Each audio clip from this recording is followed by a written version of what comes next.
the past few days about the security of our electronic voting machines. And this is a real issue, no matter who raises it or who tries to dismiss it out of hand as a conspiracy theory.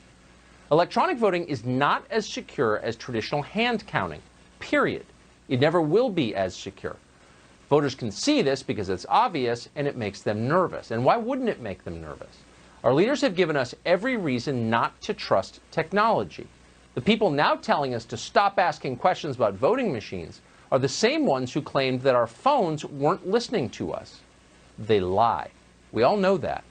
Other countries understand it. They don't use electronic voting because they know it undermines confidence in democracy.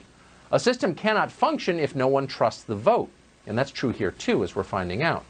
Going forward, we need to find out exactly what happened in this month's presidential election. We need to find out no matter how long it takes the investigation to unfold or how much it costs.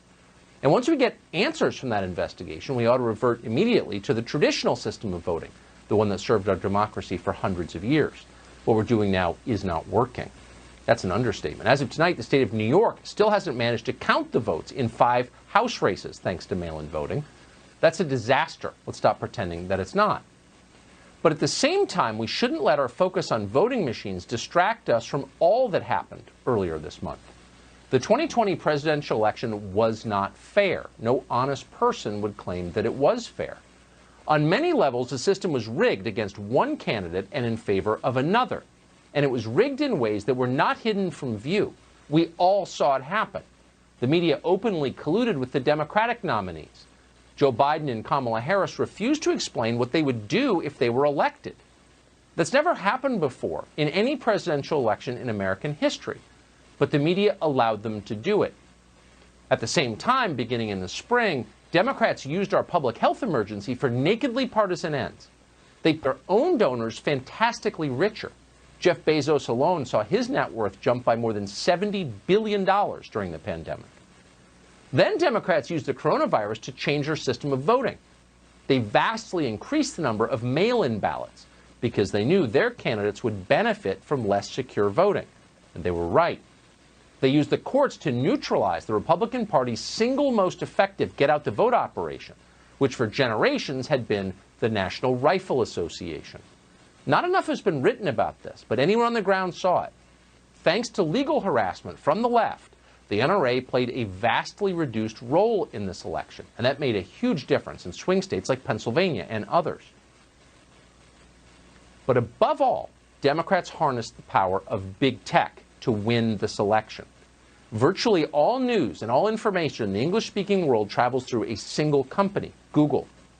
A huge percentage of our political debates take place on Facebook and Twitter. If you use technology to censor the ideas that people are allowed to express online, ultimately you control how the population votes. And that's exactly what they did.